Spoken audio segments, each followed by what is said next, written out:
Hello friends, आज की इस वीडियो क्लास में हम बात करने वाले हैं एक ऐसा व्यक्ति जिसने एनबीएफसी या फिर लोन कंपनियों से लोन लिया था दोस्तों, और आगे चलकर किसी मजबूरी किसी कारणवश उस व्यक्ति ने उस लोन की जो भी मंथली जो भी महीने की जो भी ईएमआई या फिर जो किस्त बनती थी उसको उस व्यक्ति ने क्या कर दिया, डिफॉल्ट कर दिया, उसको मिस कर दिया, उस ईएमआई को रेगुलर मैनर में नहीं भरा। तो ऐसे में आगे चलकर दोस्तों क्या उस व्यक्ति ने ये जो लोन डिफॉल्ट किया, जो लोन की ईएमआई को नहीं भरा, क्या उस व्यक्ति ने क्या किसी अपराध को अंजाम दिया, क्या किसी क्रिमिनल ऑफेंस को कमिट किया, या फिर क्या उस व्यक्ति के ऊपर कोई सिविल मुकदमा दर्ज होगा दोस्तों। और साथ ही साथ जो भी लोन की बकाया राशि है, जो भी ईएमआई मिस हो गई है, जो भी टोटल आउटस्टैंडिंग अमाउंट बाकी है जिसका भुगतान उस कर्जधारी को उस लोन कंपनी को करना बाकी है दोस्तों, उसकी रिकवरी के लिए उस एनबीएफसी के जो थर्ड पार्टी जो लोन रिकवरी जो एजेंट्स होते हैं उनके द्वारा पुलिस की सहायता लेकर, पुलिस की मदद लेकर उस व्यक्ति को डराना धमकाना, पुलिस के द्वारा उस व्यक्ति को, उस कर्जधारी को कॉल करके डराना धमकाना, उसको हैरास करना, और कहीं ना कहीं उस लोन रिकवरी एजेंट्स के द्वारा पुलिस स्टेशन में जाकर कंप्लेंट फाइल करना और पुलिस को साथ में लेके आकर घर पे उस व्यक्ति को डराना धमकाना, क्या ये सही है? क्या इस लोन डिफॉल्ट के मामले में पुलिस का जो रोल है क्या वो बनता है? क्या इस लोन डिफॉल्ट के मामले में पुलिस को हस्तक्षेप करना चाहिए दोस्तों? आज हम इसी के बारे में डिटेल में और विस्तार में चर्चा करेंगे। क्या इस लोन डिफॉल्ट के मामले में पुलिस की कोई भूमिका बनती है? क्या पुलिस उस कर्जधारी को कॉल करके प्रेशराइज कर सकता है, उसके ऊपर दबाव डाल सकता है कि आपने लोन की ईएमआई डिफॉल्ट की थी, आप इस लोन की ईएमआई का जो भी बकाया राशि है इसका भुगतान कर दीजिए, नहीं तो मैं आपके ऊपर क्रिमिनल चार्जेस लगा दूंगा, मैं आपके ऊपर एफआईआर दर्ज करवा दूंगा, मैं आपको जेल भेज दूंगा। क्या इस तरीके से पुलिस उस व्यक्ति को धमका सकती है, डरा सकती है? मेरा यह प्रश्न है दोस्तों आप लोगों से, किस लेवल तक, कहां तक पुलिस इस मामले में अपने रोल को प्ले कर सकती है? दोस्तों आज हम इसी के बारे में डिटेल्ड और विस्तार में इस वीडियो में चर्चा करेंगे। जो भी मेरे दोस्त इस वीडियो पे, इस चैनल पे नए हैं, या फिर जो भी इस वीडियो को देख रहे हैं या फिर देखेंगे, प्लीज कृपया करके वीडियो को पूरा देखना। यदि आप बीच में वीडियो को छोड़ देंगे तो कहीं ना कहीं आपको आधा अधूरा आपको ज्ञान और नॉलेज मिलेगा, फिर आपको ऐसा लगेगा कि सर तो कुछ भी फालतू बताते हैं। तो कभी भी वीडियो पूरा देखिए और अंत तक देखिए, तो जाके आपको क्लियर होगा कि मैं क्या बताना चाहता हूं दोस्तों। सो आइए स्टार्ट करते हैं मेरे प्यारे दोस्तों। डियर फ्रेंड्स, सबसे पहले तो आपको यह समझना है कि लोन की ईएमआई को डिफॉल्ट करना, लोन की किस्त को रेगुलर मैनर में नहीं भरना और आगे चलकर उस व्यक्ति का लोन अकाउंट एनपीए में चला जाना, ऐसा यदि किसी व्यक्ति, किसी लोन डिफॉल्टर के द्वारा, कर्जधारी के द्वारा यदि ऐसा किया जाता है, तो दोस्तों लोन की ईएमआई को डिफॉल्ट करना यह कोई अपराध नहीं है, यह कोई क्रिमिनल ऑफेंस नहीं है दोस्तों। यदि बैंक या फिर एनबीएफसी उस व्यक्ति के खिलाफ कोई कार्रवाई करना भी चाहती है तो वह सिविल न्यायालय में एक मुकदमा दर्ज कर सकती है अमाउंट की रिकवरी के लिए। रिकवरी सूट का एक केस, एक पिटीशन, एक सिविल सूट सिविल न्यायालय में फाइल कर सकती है दोस्तों। तो लोन की ईएमआई को नहीं भरना, लोन की ईएमआई को डिफॉल्ट करना, यह कोई क्रिमिनल ऑफेंस नहीं है, कोई एक आपराधिक मामला नहीं है दोस्तों। यह एक सिविल का मामला है, एक दीवानी का मामला है। ऐसा क्यों मैं कह रहा हूं दोस्तों? क्योंकि जब आप बैंक या फिर एनबीएफसी से लोन लेते हैं ना, तो उनके साथ में आपका एक अग्रीमेंट बनता है, एक आपका एग्रीमेंट बनता है दोस्तों, एक कॉन्ट्रैक्ट बनता है कि मैंने आपसे लोन लिया है और इस लोन की अमाउंट को मैं इतने समय, इतनी अवधि में आपको लौटा दूंगा, इसके ऊपर जो भी इंटरेस्ट बनेगा वो इंटरेस्ट भी मैं आपको समय समय पर देता रहूंगा, और जो भी ईएमआई किस्त आपने बनाई है इसको मंथली बेसिस पर मैं पे करता रहूंगा। इस प्रकार से उस कर्जधारी, उस कर्जदाता का उस लोन कंपनियों के साथ में क्या बनता है दोस्तों, अग्रीमेंट और कॉन्ट्रैक्ट बनता है। तो लोन की ईएमआई को नहीं भरना, लोन की ईएमआई को डिफॉल्ट कर देना, ये एक सिविल का मामला है दोस्तों। आपने यहां पे कॉन्ट्रैक्ट को ब्रीच किया, आपकी जो कॉन्ट्रैक्चुअल जो ऑब्लिगेशन, जो जिम्मेदारी बनती थी कि लोन की ईएमआई को मंथली बेसिस पर रेगुलर मैनर में आपको भरना चाहिए था, उस ऑब्लिगेशंस को आपने सेटिस्फाई नहीं किया, उसको फॉलो नहीं किया। तो कहीं ना कहीं लोन अग्रीमेंट में लिखे गए टर्म्स एंड कंडीशंस को आपने फॉलो नहीं किया, तो आपने उस एग्रीमेंट में जो भी शर्तें, जो भी टर्म्स एंड कंडीशंस लिखी थी उसको आपने फॉलो नहीं किया, आपने कॉन्ट्रैक्ट को ब्रीच किया दोस्तों। तो कॉन्ट्रैक्ट को ब्रीच करना यह मामला जाता है सिविल में दोस्तों। सो कहीं ना कहीं लोन को डिफॉल्ट करना यह है सिविल का मामला, यह है दीवानी का मामला दोस्तों।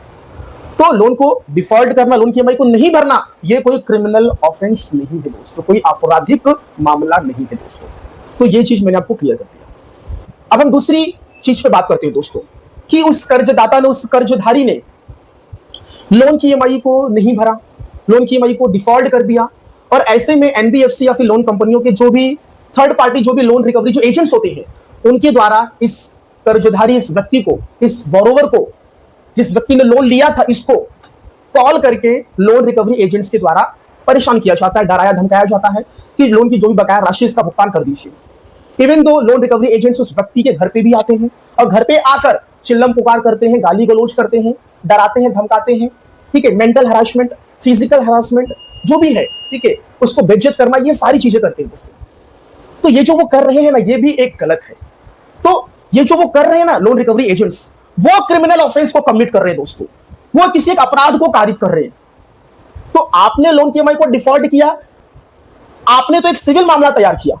तो आपके ऊपर सिविल सूट फाइल हो सकता है, लेकिन जो लोन रिकवरी एजेंट जो आपके साथ में हरासमेंट कर रहा है, गाली गलौज कर रहा है, आपका डेफिमेशन कर रहा है, आपकी मानहानि कर रहा है, वो व्यक्ति एक क्रिमिनल ऑफेंस को कमिट कर रहा है दोस्तों। उस लोन रिकवरी एजेंट्स के खिलाफ में आप कानूनी कार्रवाई करके उसके ऊपर एक क्रिमिनल, एक आपराधिक मामला, एक एफआईआर आप दर्ज करवा सकते हैं दोस्तों। तो वो loan recovery agents criminal offence को कमिट कर रहे हैं, आप नहीं कर रहे हैं दोस्तों। दूसरी चीज, यदि कोई पुलिस आपको कॉल करके बोलता है कि आपने लोन की ईएमआई को डिफॉल्ट कर दिया है, आपके खिलाफ में हमारे पास से कंप्लेन आई है, आप इसका जो भी बकाया राशि इसका भुगतान कर दीजिए, नहीं तो मैं आपको जेल भेज दूंगा, मैं आपके ऊपर एफआईआर दर्ज करवा दूंगा, मैं आपके ऊपर धोखाधड़ी, चीटिंग, विश्वासघात, क्रिमिनल ब्रीच ऑफ ट्रस्ट, मैं आपके ऊपर 420, 406, 406, 420 आईपीसी की धारा लगवा दूंगा मैं आपके ऊपर। और अब तो बीएनएस भारतीय न्याय संहिता नया कानून आ गया है, अब 420 को 318 बोला जाता है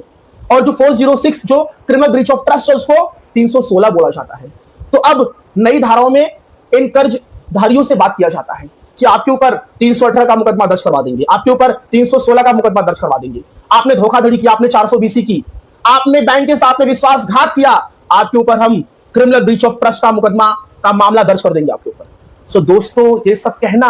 आसान होता है, लेकिन मुकदमा दर्ज करना, एफआईआर लॉन्च करना, यह आसान नहीं होता दोस्तों। सो डियर फ्रेंड्स, यदि आप कानून के जानकार रहेंगे, यदि आपको लॉ का, कानून का नॉलेज रहेगा, तो आप पुलिस के साथ में सिस्टमैटिकली मैनर में, कानूनी भाषा में, प्रोफेशनल तरीके से आप बात कर सकते हैं कि सर, लोन की ईएमआई को मैंने डिफॉल्ट किया है, मैं उस चीज से एग्री हूं, लेकिन मैंने किसी क्रिमिनल ऑफेंस को कमिट नहीं किया है, मैंने किसी आपराधिक कृत्य को अंजाम नहीं दिया है। यदि मैंने धोखाधड़ी 420 की है तो सर आप मुझे बताइए, उसका मुझे प्रूफ, उसका मुझे एविडेंस दीजिए, और मैं अपने आप को सिद्ध करूंगा कि मैंने 420, मैंने फ्रॉड और मैंने धोखाधड़ी नहीं की है। इस तरीके से आप उनसे बात करिए। सर, ये जो लोन डिफॉल्ट हुआ है ना, ये एक सिविल का मामला, दीवानी का मामला है सर, इस चीज के लिए मैं बैंक से बात कर लूंगा, बैंक को मेरे ऊपर यदि कोई कार्रवाई करनी होगी तो वो मेरे ऊपर सिविल का मुकदमा दर्ज करवाएंगे। और आप जो कह रहे हैं कि मैं आपके ऊपर मुकदमा दर्ज करवा दूंगा, एफआईआर कर दूंगा, तो किस बेस पर करेंगे? यदि इस प्रकार से कोई पुलिस वाला यदि आपको डरा रहा है, धमका रहा है, तो आप उनसे कानूनी भाषा में, प्रोफेशनल तरीके से आप उनसे बात करिए। यदि वो आपसे प्रोफेशनल तरीके से बात नहीं करते हैं, तो उनसे ऊपर के जो उच्च जो अधिकारी हैं, जो रैंक में उनसे जो बड़े जो पुलिस वाले हैं, आपको उनसे बात करना चाहिए। जैसे कि एसपी हो गए, सुपरिटेंडेंट ऑफ पुलिस हो गए, या फिर उस थाने, उस पुलिस स्टेशन के जो थाना अध्यक्ष, जो incharge of a police station है, उनसे आपको बात करना चाहिए कि सर देखिए, ये जो मामला है, ये मामला हमारा सिविल का मामला है, कॉन्ट्रैक्ट का मामला है, मैंने बैंक से लोन लिया था, लोन की ईएमआई को डिफॉल्ट कर दिया था, ठीक है, मैंने बैंक वाले से बात भी किया है कि मेरी ये प्रॉब्लम है, इस रीजन की वजह से मैं लोन की ईएमआई को डिफॉल्ट कर रहा हूं। तो ऐसे में कहीं ना कहीं आपके जो सबऑर्डिनेट्स, आपके जो पुलिस के जो अभी जो भी पुलिस के आपके जो भी डिपार्टमेंट के जो लोग हैं, वो मुझे परेशान कर रहे हैं, वो मुझे प्रेशराइज कर रहे हैं लोन की ईएमआई को भरने के लिए। सर, तो आप मुझे बताइए, क्या मैंने कोई क्रिमिनल ऑफेंस कमिट किया है? इस प्रकार से आप उस पुलिस स्टेशन के जो उच्च अधिकारी है, उनके साथ में पोलाइट मैनर में और प्रोफेशनल तरीके से, फॉर्मल तरीके से बात करिए दोस्तों, आपके ऊपर कोई भी क्रिमिनल ऑफेंस का मुकदमा दर्ज नहीं होगा। और दूसरी चीज दोस्तों, क्रिमिनल ऑफेंस का मुकदमा, जो क्रिमिनल जो अपराध है, एफआईआर 420, 406, 318, 316, ये इस प्रकार का मुकदमा कब दर्ज होता है? डियर फ्रेंड्स, यदि जब आपने बैंक से लोन लिया था, तो लोन लेते वक्त यदि आपने बैंक को, यदि आपने कोई ऐसा दस्तावेज सबमिट किया था बैंक के पास जो कि गलत था, फ्रॉड था, फॉर्ज्ड था, वो जो दस्तावेज था वो फर्जी था, गलत था, और साथ ही साथ आपने जो भी अपनी इनकम स्टेटमेंट बताई वो आपने गलत तरीके से बताया, जितनी आपकी इनकम नहीं थी उससे बढ़ा चढ़ाकर आपने बताया। और दूसरी चीज, आपने जब लोन लिया था तो अपने प्रॉपर्टी, अपने संपत्ति का जो भी आपने ब्यौरा दिया था कि मेरा यहाँ पे ये घर है, ये मेरी प्रॉपर्टी है, ये मेरा इलेक्ट्रिसिटी बिल, लाइट बिल है, ये मेरा आधार कार्ड है, ये मेरा पैन कार्ड है, यदि उसमें कोई भी गड़बड़ी निकलती है तो ऐसे में कहीं ना कहीं आप बैंक के साथ, एनबीएफसी के साथ में आप चीटिंग कर रहे हैं दोस्तों। और साथ ही साथ आपने बैंक के पास जो भी अपनी इनकम स्टेटमेंट सबमिट की थी, आपने जो आईटीआर, आपने इनकम टैक्स रिटर्न जो था, जो डॉक्यूमेंट्स थे वो आपने सबमिट किया था, अपनी बैलेंस शीट को आपने सबमिट किया था, वो सारी चीजें फॉर्ज्ड थी और गलत थी दोस्तों। और साथ ही साथ लोन आप ले रहे हो और डॉक्यूमेंट्स किसी और का लगा रहे हो। और दूसरी चीज, आपने जब लोन लिया था तो लोन लेने का जो पर्पस था आपने वहां बताया कुछ और लोन लेकर उस लोन की राशि को, उस अमाउंट को आपने किसी दूसरी चीज में यूज कर लिया। दैट मींस कि हो सकता है आपने लोन लिया और उस लोन के अमाउंट को आपने किसी गैर कानूनी चीज में आपने यूज किया, उसका जो पैसे का जो इस्तेमाल है वो तुमने गलत जगह पे किया दोस्तों। तो ऐसे में कहीं ना कहीं आप ये जो काम कर रहे हैं और इस तरीके का जो आपने काम करके बैंक से लोन लिया, आपने कहीं ना कहीं बैंक के साथ में चीटिंग किया, आपने बैंक के साथ में आपने फॉर्जरी की, आपने बैंक के साथ में धोखाधड़ी किया और आपने बैंक के साथ में विश्वासघात किया दोस्तों। यदि इस प्रकार से कोई मामला निकल के आता है तो फिर जो पुलिस है वो एम्पावर्ड है, उनको पावर, शक्ति मिल जाती है कि वो आपके खिलाफ में कानूनी कार्रवाई करे और आपके ऊपर एफआईआर दर्ज करे, आपके ऊपर एफआईआर लॉन्च करे। तो जब मामला आता है 420 का, धोखाधड़ी का, विश्वासघात का, चीटिंग का, 420 का, क्रिमिनल ब्रीच ऑफ ट्रस्ट का, तो ऐसे मामले में सिर्फ पुलिस को पावर होता है कि पुलिस आपके ऊपर मुकदमा दर्ज करे, आपके ऊपर एफआईआर दर्ज करे दोस्तों। लेकिन ऐसे मामले बहुत कम, 100 में से एक ऐसे मामले आते हैं दोस्तों। क्योंकि जब बैंक आपको लोन देती है तो बैंक बहुत ही एकदम बहुत स्ट्रिक्ट तरीके से, एकदम गहराइयों में जाकर आपके डॉक्यूमेंट्स की जांच करती है, आपका वेरिफिकेशन करती है, जितने भी आप डॉक्यूमेंट्स वहां पे सबमिट करते हैं उसको बहुत बेहतरीन तरीके से उसका वो जांच करती है दोस्तों। इवन दो सिविल स्कोर को देखते हुए वो आपको लोन देती है। विदाउट सिविल स्कोर देखे आपका जो व्यवहार है, आपका जो लेन देन आपका जो है, उसको भी प्रॉपरली अच्छे से एनालाइज और डीप में उसकी जांच करके चेक करने के बाद ही आपको लोन दिया जाता है दोस्तों। इवन तो जो व्यक्ति मल्टीपल लोन लेते हैं, मल्टीपल क्रेडिट कार्ड्स लेते हैं और उसकी ईएमआई को डिफर्ड कर देते हैं, जो भी क्रेडिट कार्ड्स की जो बकाया राशि रहती है उसका जब यदि पेमेंट नहीं करते हैं तो ऐसे मामले में भी वो कोई क्रिमिनल ऑफेंस कमिट नहीं कर रहे। यदि उन्होंने जब लोन लिया था, क्रेडिट कार्ड्स लिए थे, तो बैंक ने बकायदा उनका प्रीवियस हिस्ट्री, पिछला जो इतिहास है, उनका लेन देन का व्यवहार है, उसको जांचने, परखने और देखने के बाद ही उनको लोन दिया था। उनका सिविल स्कोर बढ़िया था, उनके सेविंग अकाउंट्स में जो भी उनका लेन देन था, जो पैसा आया गया वो बढ़िया अच्छा था, उनका लेन देन व्यवहार अच्छा था, उनकी इनकम अच्छी थी, इस रीजन की वजह से उनको लोन दिया गया। और 2-3 लोन लेने के बाद उनको और आगे भी लोन उस कर्जधारी को क्यों मिला? क्योंकि उस व्यक्ति का प्रीवियस लोन का जो हिस्ट्री था, जो रिकॉर्ड था, जो रीपेमेंट का जो उसका ट्रांजैक्शन था वो बहुत बढ़िया और बेहतरीन था। इस रीजन की वजह से उस व्यक्ति को आगे भी लोन मिलता गया दोस्तों। तो मल्टीपल लोन लिया, मल्टीपल क्रेडिट कार्ड्स लिया और आगे चलकर उसका डिफॉल्ट कर देना दोस्तों, ये कोई क्रिमिनल ऑफेंस नहीं है, यह सिविल का मामला बनता है दोस्तों। तो डियर फ्रेंड्स, यदि कोई धोखाधड़ी, चीटिंग करके यदि आपने बैंक से लोन लिया है, बैंक को गुमराह करके आपने लोन लिया है, गलत दस्तावेज, गलत जानकारी देकर यदि आपने बैंक से लोन लिया है, तो फिर पुलिस इस मामले में हस्तक्षेप कर सकती है। पुलिस की भूमिका यहां पे आएगी, पुलिस का रोल यहां पे प्ले करेगा, नहीं तो अन्य मामलों में बिल्कुल भी नहीं करेगा दोस्तों। यदि कोई पुलिस आपको कॉल करती है, आपको फोन करती है, घर पे आती है, तो ऐसे मामले में आपको बहुत ही पोलाइट और बहुत ही प्रोफेशनल वे में, फॉर्मल तरीके से आपको पुलिस से बात करना चाहिए और आपको उस चीज के बारे में बताना चाहिए कि सर, मैंने 420 420, मैंने 406 क्रिमिनल ब्रीच ऑफ ट्रस्ट, ऐसा किसी भी इस प्रकार के किसी भी चीज को मैंने अंजाम नहीं दिया, ऐसा मैंने कोई क्रिमिनल ऑफेंस कमिट नहीं किया है। यदि बैंक कह रही है तो बैंक को कहिए कि वो प्रूफ दे, वो एविडेंस दे, वो दस्तावेज बताए जो मैंने गलत तरीके से बैंक के पास, एनबीएफसी के पास सबमिट किया है। यदि वो देती है तो उस चीज को मैं एक्सेप्ट करने के लिए तैयार हूं और मैं आपके साथ में चलने के लिए तैयार हूं। यदि ऐसा कुछ नहीं है तो फिर सर, आपका इस मामले में हस्तक्षेप करना ये बिल्कुल भी गलत होगा, यह स्वीकार नहीं होगा सर। तो इस प्रकार से इस मामले में जो है पुलिस हस्तक्षेप नहीं कर सकती है, बहुत बहुत बहुत ना के बराबर, सिर्फ 100 में से एक केस में दोस्तों। ये चीज मैं आपको बार बार बोल रहा हूं। तो यदि किसी भी पुलिस वाले का आपको फोन आता है तो इस तरीके से बात करनी दोस्तों। डियर फ्रेंड्स, एक मामला ऐसा भी जिसके अंदर पुलिस का रोल और पुलिस की भूमिका आती है दोस्तों। वो मामला कौन सा है? यदि बैंक या फिर एनबीएफसी ने यदि कर्जधारी के खिलाफ में डायरेक्टली सीधे कोर्ट में यदि कंप्लेंट फाइल किया है, जैसे कि फॉर एग्जांपल यदि व्यक्ति ने बैंक के पास चेक दिए थे ईएमआई को कटने के लिए, ठीक है, लाइक जैसे कि PD cheque, post dated cheque, और वो चेक को यदि बैंक ने बैंक अकाउंट में डिपॉजिट किया और वो चेक यदि बाउंस हो जाता है, तो ऐसे में कहीं ना कहीं चेक बाउंस होना ये एक क्रिमिनल ऑफेंस है दोस्तों, जो कि आता है नेगोशिएबल इंस्ट्रूमेंट एक्ट 1981 के सेक्शन 138 में दोस्तों। तो सेक्शन 138 में जो बैंक है, जो एनबीएफसी है, वो उस कर्जधारी के खिलाफ में कोर्ट में मुकदमा कंप्लेंट फाइल कर सकती है सेक्शन 138 में दोस्तों। और दूसरी चीज, यदि उस व्यक्ति ने अपनी लोन की ईएमआई को कटने के लिए बैंक में ईसीएस लगा रखा है दोस्तों, मैंडेट ऑटो डेबिट का ईसीएस, और यदि उसका ईसीएस बाउंस होता है, मिस होता है, डिफॉल्ट होता है, तो ऐसे में जो बैंक या फिर एनबीएफसी है, उस व्यक्ति के खिलाफ में ईसीएस का जो केस बनता है सेक्शन 25, ठीक है, पेमेंट एंड सेटलमेंट एक्ट 2007 के तहत उस व्यक्ति के खिलाफ कोर्ट में कंप्लेंट फाइल कर सकती है दोस्तों। तो इन दोनों केस में यदि कंप्लेंट कोर्ट में फाइल हो जाती है और आगे चलकर यदि यह मुकदमा चालू हो जाता है, या जो केस है वो चालू हो जाता है, इसकी ट्रायल स्टार्ट हो जाती है, और जब उस व्यक्ति को समझ जाता है समन्स, तो समन्स के मामले में जो पुलिस होती है, जो आपका क्षेत्र जहां पे आप रहते हैं, वहां की जो लोकल जो पुलिस स्टेशन है, उनको जो कोर्ट है वो आदेशित करती है कि फला फला इस व्यक्ति को ये समन्स भेजा जाए। तो जो पुलिस है वो आपको आपके घर पे आके समन्स दे सकती है दोस्तों, ठीक है, समन्स आपको सर्व कर सकती है, राइट। तो इस मामले में पुलिस आपके घर पे आ सकती है। दूसरी चीज, यदि आपने समन्स का जवाब नहीं दिया, आप उस समन्स में जो भी डेट, समय, तारीख जो भी लिखी थी, उस समय पे जाकर यदि आप पेश नहीं हुए, तो ऐसे में आगे चलकर उस कर्जधारी के खिलाफ में जो कोर्ट है वो वारंट इशू कर सकती है दोस्तों, बेलेबल वारंट। तो जब बेलेबल वारंट जब इशू किया जाता है, तो भी पुलिस इस मामले में अपना रोल प्ले करती है। पुलिस उस वारंट को लेकर आपके घर पे आती है और आपको देती है, और कहती है कि आपके खिलाफ में वारंट इशू हुआ है, कृपया जाकर बेल करवा लीजिए और इस फला फला इस तारीख, इस डेट पे जाके कोर्ट में पेश हो जाइए, ठीक है। तो जब भी बेलेबल जब वारंट जब इशू होता है, तो ऐसे मामले पुलिस आपको समझाती है, आदेशित करती है, आपको इन्फॉर्म कर सूचित करती है कि आपके खिलाफ में वारंट इशू हो गया है। और लेकिन जब आप बीडब्ल्यू के मामले में भी यदि बीडब्ल्यू इशू हो गया फिर भी आप पेश नहीं हो रहे, तो ऐसे में कहीं ना कहीं जो